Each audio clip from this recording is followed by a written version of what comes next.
Oh, hello there, and welcome to the last installment of an Introduction to Anthropology Home Edition. This is the beginning of our last week of regular classes, and so I will be delivering to you the lesson as usual on globalization this week, and I will also be talking to you briefly about the fieldwork project, the paper that you have to write in this class. The good news is you've done all the work for it already. So, as usual, you will find all of the instructions that you received by email underneath the announcements, or at the top of the announcements, rather. This is the fifth time we've done this, so I'm just going to scroll on down and start talking about all the things. I think I'm going to begin talking with you about the virtual fieldwork among the Neubla final project, the ethnography.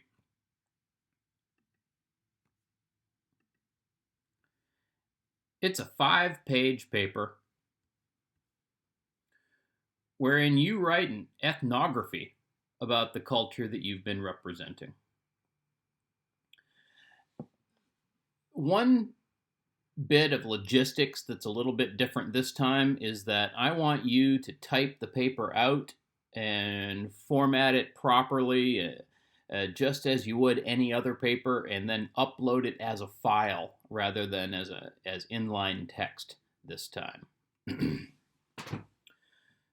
Normally, I'd be having you turn it in hard copy, but here we are in the era of the COVID. As with any paper, it's important for you to develop, to identify and develop a thesis. So you should begin with an introductory paragraph. And if it's been a while since you've done such a thing, click on these links that I've included here. They're to University of Michigan's Writing Center. And they give you really good advice about how to write a good introduction and to develop a good thesis.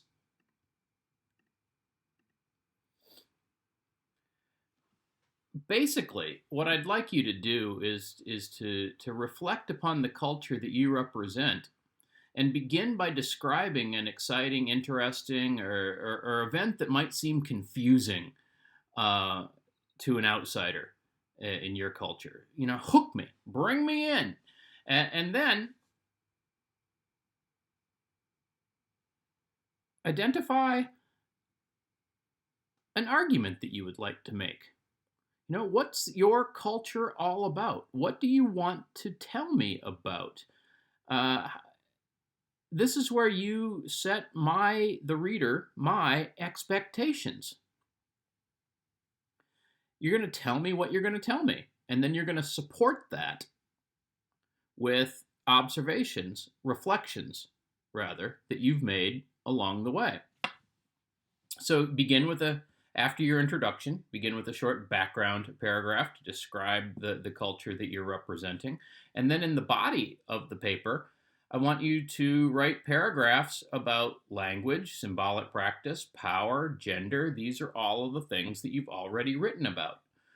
While you can use some of the text from the earlier installments of the project, each of those earlier installments is kind of like the field notes that you'd take if you were doing ethnography.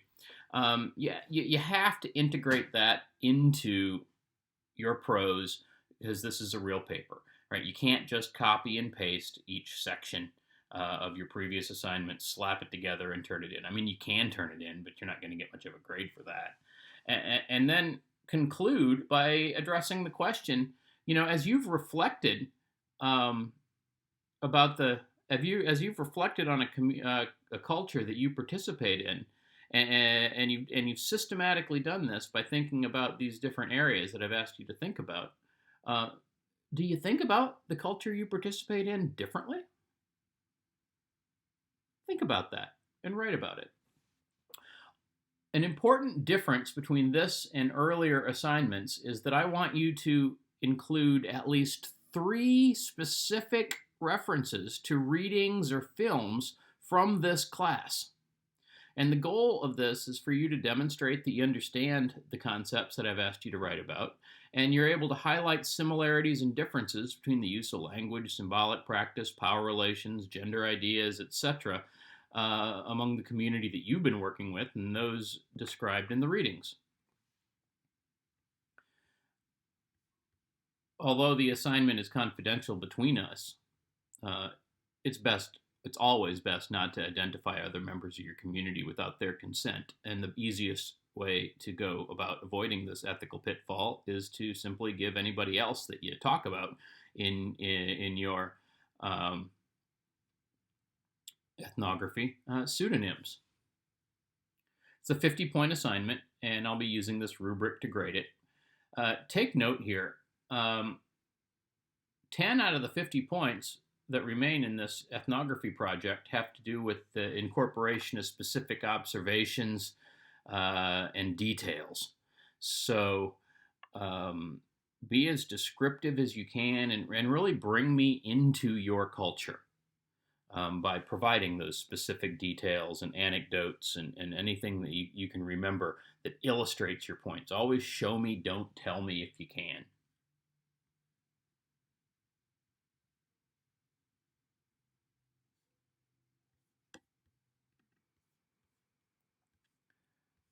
And it is due on Monday. That's at 1 p.m. That's not actually that it would normally I would say that's the time of the regularly scheduled final, but the regularly scheduled final for this class fell during the weekend, and I said, well, that's nuts. I don't want you to have to turn in papers on a weekend, so let's do it on Monday instead. It's only 5 pages. You've done all of the work already. You've already read all of the things that I want you to include into your ethnography paper, so you should be good to go. If you have any questions, by all means, send me an email or stop by my office hours on Tuesday or Thursday next week at 10:30.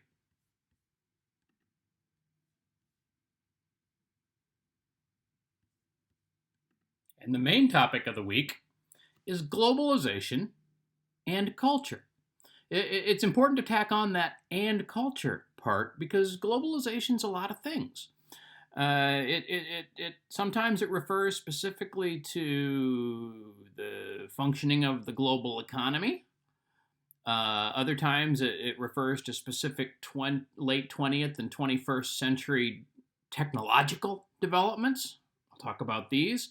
And sometimes it's used synonymously with westernization. You know, those people want to become like us.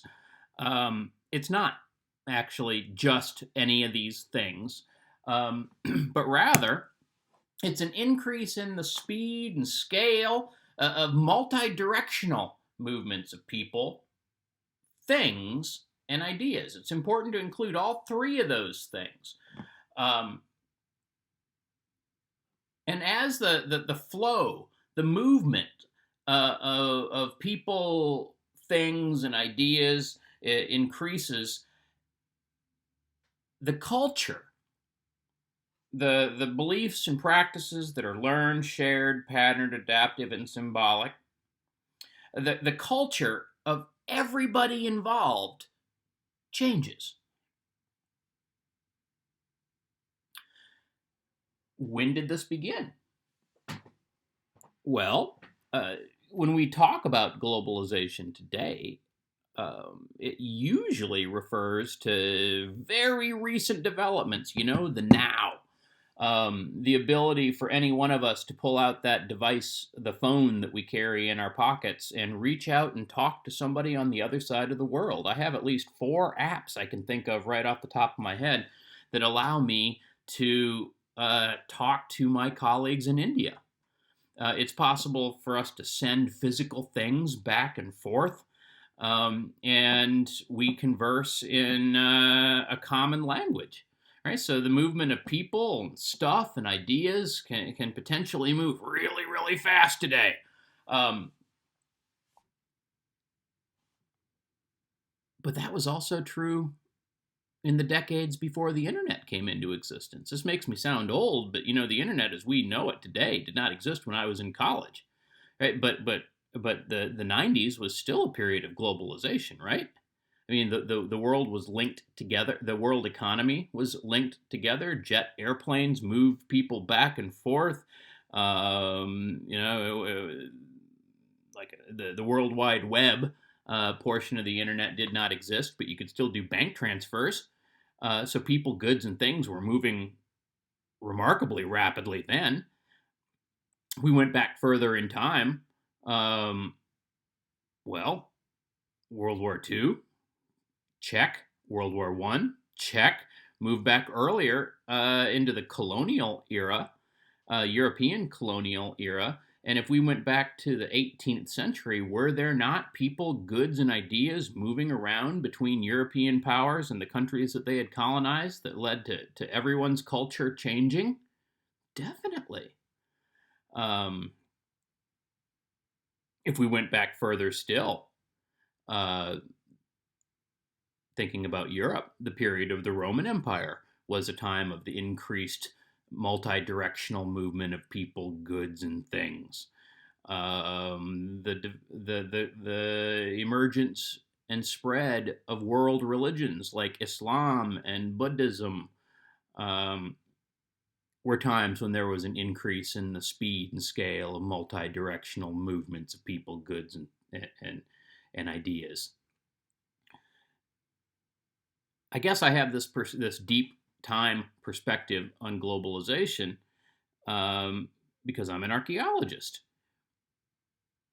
One could make a strong argument, and indeed, in an upper level course that I teach called The Archaeology of Empire, we read a book called Ancient Globalizations.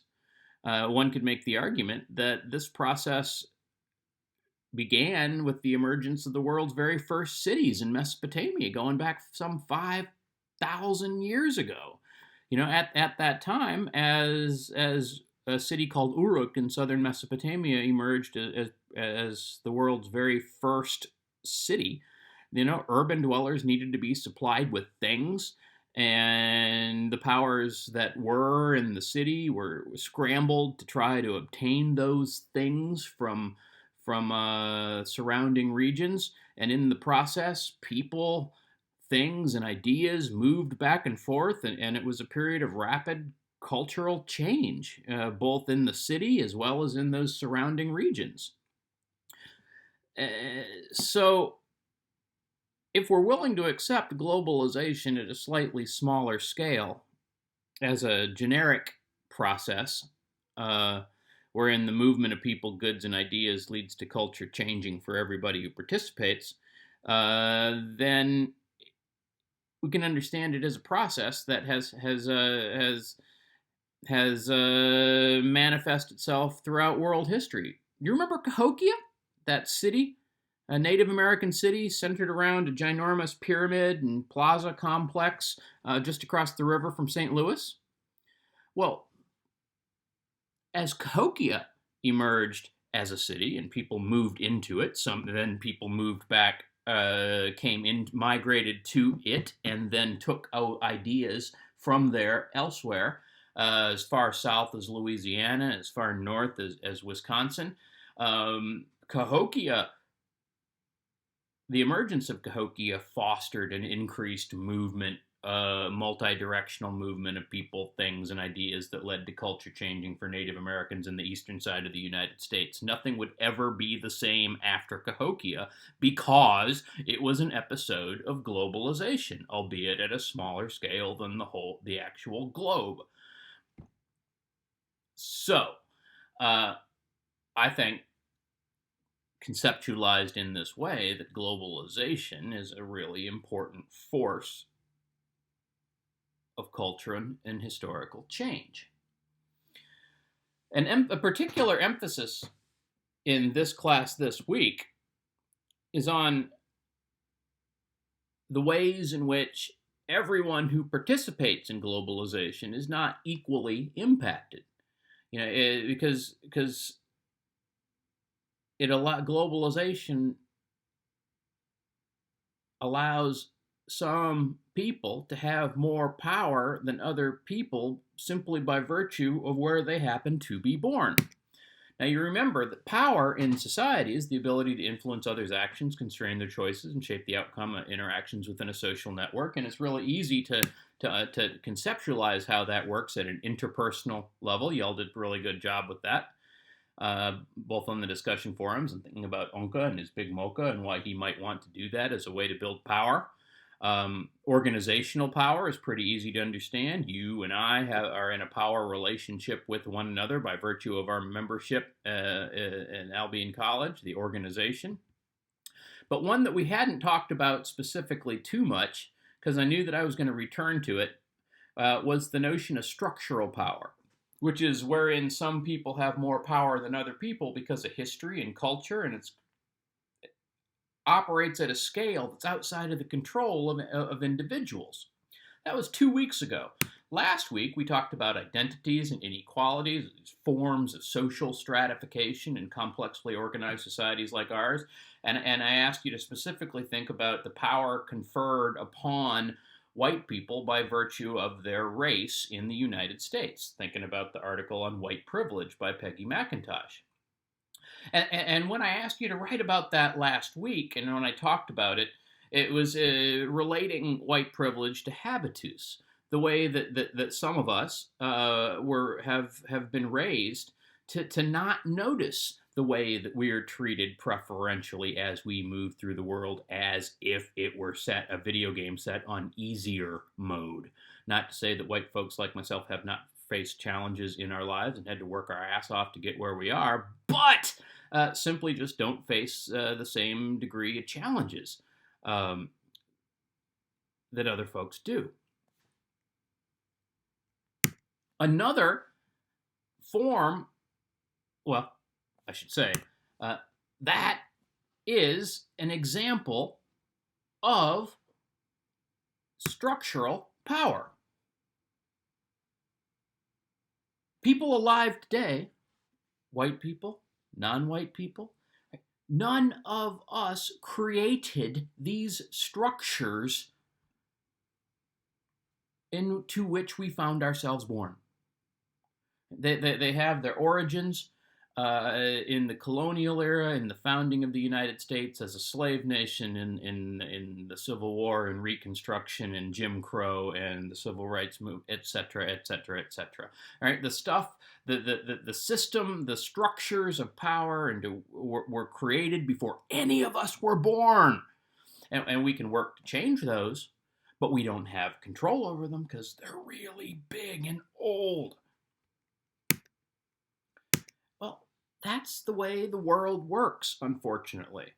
And as the world becomes more connected because of globalization, because of increased scale and speed, which goods, people, and ideas move around the world, leading to culture change. Some folks have more power in the world than other people simply by virtue of where they happen to be born.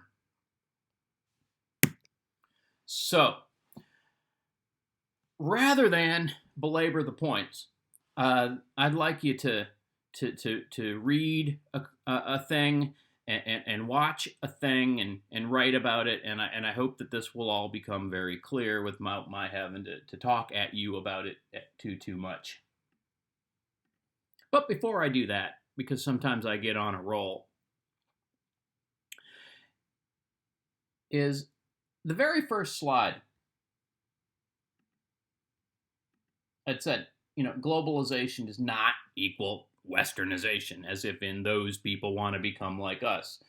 But rather, globalization is a multi-directional flow. Things move in both directions, and that includes ideas and leads to culture changing for everybody involved. And I want to show you just a very brief example of what I mean about globalization being a multi-directional flow of people, things, ideas that leads to culture changing for everybody. It's not unidirectional, as in Western culture being exported to the rest of the world that accepts it, adopts it, and becomes like us. Rather, um, culture comes to be reinterpreted as it is adopted in different places, as it is transported, as it flows to other places. And so McDonald's is kind of a great example of this. So as you know, as I've talked about in class and in these mini lectures, I do my research in India, and McDonald's exists there. But take a look at what's currently on the menu. I mean, you got the McChicken, and that's basically the same thing. The French fries are basically the same thing. The sundaes are basically the same thing, but almost everything else about the menu is totally different. So check this out: the chicken Maharaja Mac is sort of the equivalent of the Big Mac. There, it's made from chicken, not beef. McDonald's has no beef because for many Hindu people, it's dominant religion in India. Beef is forbidden because cows are sacred. There's long history of that, but the point being, some people definitely eat beef, but you ain't gonna serve it publicly, and you ain't gonna serve it in a McDonald's. So chicken is the meat that's on the menu, and fish. A McFish is basically the same. McChicken's basically the same, but they have all different kinds of veggie patties and paneer wraps. Paneer is a type of cheese, and so here's a paneer wrap salsa with Mexican flavor. There's Chinese cuisine in India that is different than American Chinese food, and certainly different than food in China. But it's Indian Chinese, and so there are special. Sometimes there's special sandwiches on the menu at McDonald's in India that follow from particular Chinese dishes that don't exist here or in China. There's one called Veg Manchurian. It's like little vegetable balls in sort of a sweet and spicy sauce. Very much a creation in India by Chinese chefs at some point during the colonial era. And so I can't find a picture of it right now, but the last time I was there, McDonald's was offering a McManchurian Crunch patty or something like that. So is it McDonald's? Yes. Does McDonald's have its origins in the United States? Definitely. It was founded in Des Plaines, Illinois. The thing is, McDonald's locations in India are franchises owned by Indian people. They have to, of course, follow the franchise rules. So McDonald's looks like a McDonald's and has to meet all the same standards and so forth. But the menu has been transformed to reflect local tastes. It's been translated. It's a very clear example to me of the way in which the movement of people, goods, and ideas has led to culture changing, and it happens in a bi-directional kind of way. We can get sushi in the library if we were on campus.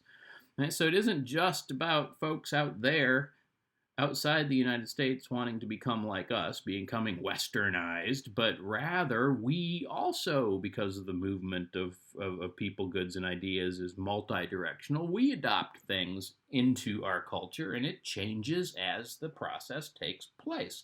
Everybody involved in these multi-directional flows of people, goods, and ideas are changed through their participation. But everybody's not equal in the process.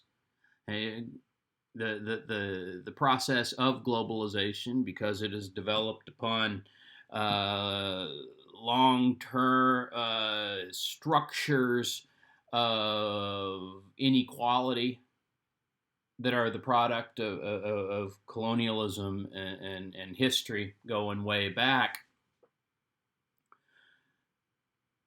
Some people have more power in the world than others. Can you? And that's what I want you to think about when you read this article called "Just Another Job: Paying for Domestic Work."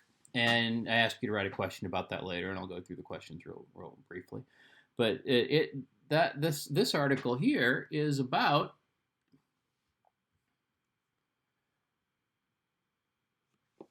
domestic workers.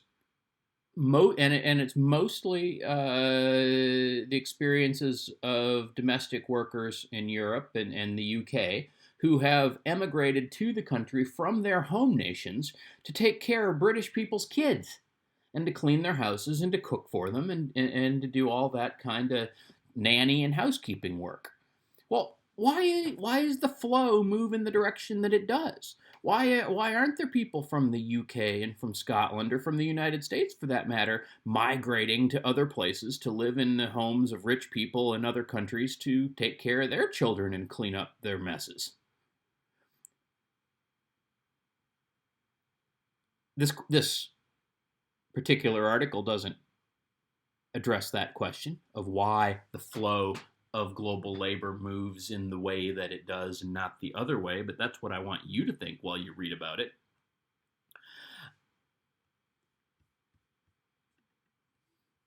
And then there's this fantastic video called T-Shirt Travels.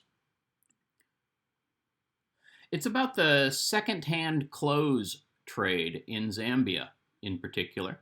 And it follows this young man right here, who pops up on the thumbnail when you click the thing.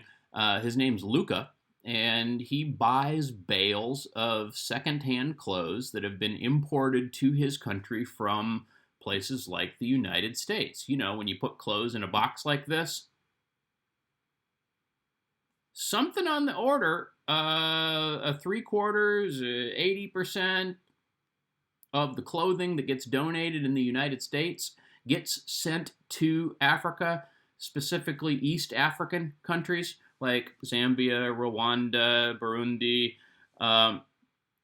and it's bundled up, and people like Luca buy it wholesale and break it down and sell it in the market.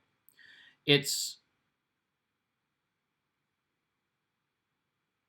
not because, and this is what the film is about, it's not because there was never a textile industry in Zambia. There was.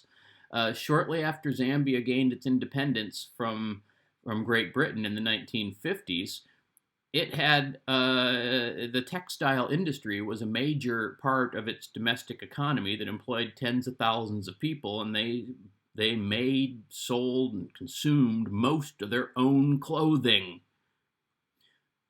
That situation changed in the 1980s. Today, there's almost no textile industry in Zambia, and the country is dependent upon clothing that's imported from outside, most of which is secondhand.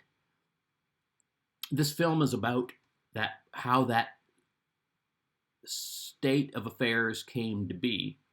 And if you want to know, and it continues, this film is about 20 years old, but just a year or 2 years back, actually, the countries of East Africa, led by Rwanda,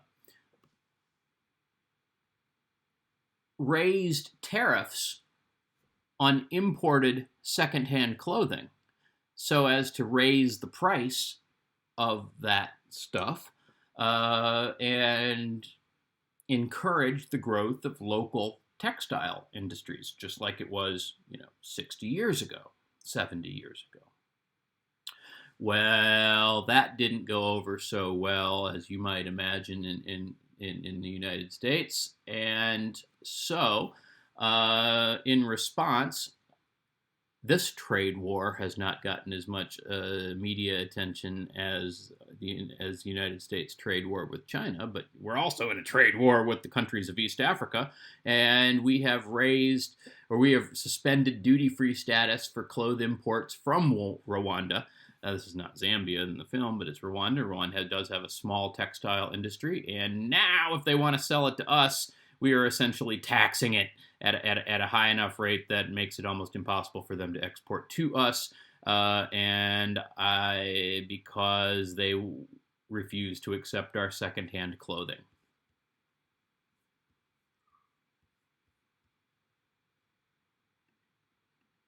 Would you say that's an example of structural power, where in some countries and the people who live in those countries have more power and more opportunity than the people in other countries? And the damn thing is, these structures were established before any of us were born because of historical processes that are really big and hundreds of years old.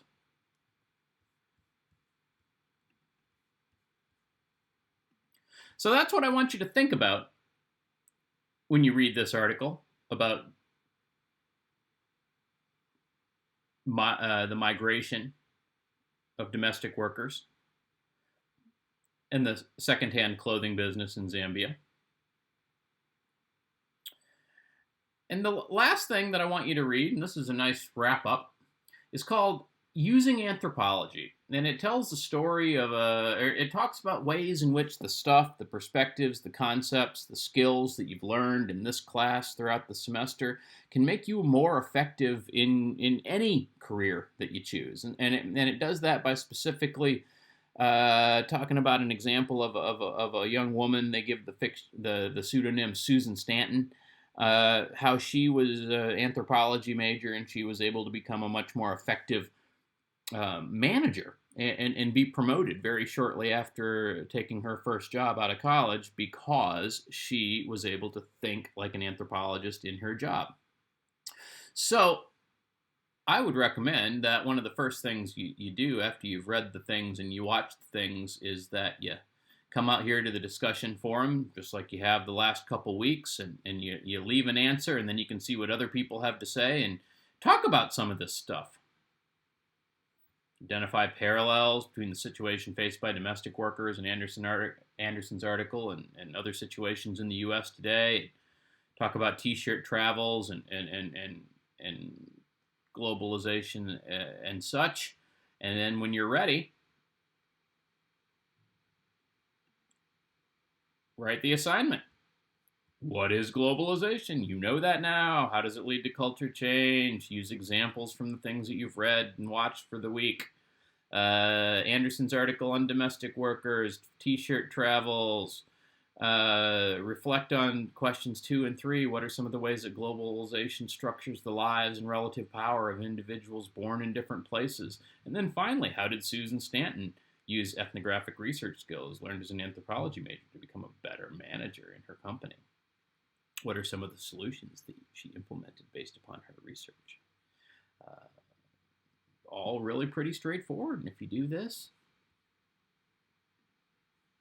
and you write the ethnography, for which you've already done all the work, you just got to write it up, you're going to be in great shape to finish the class strong.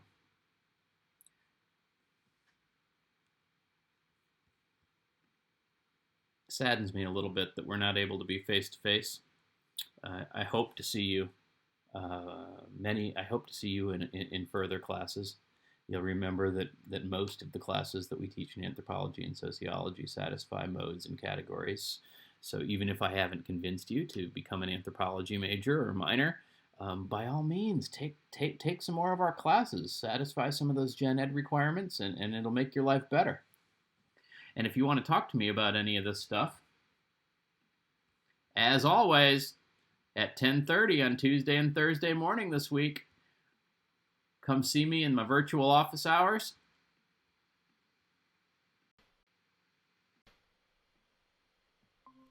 And I will see you there.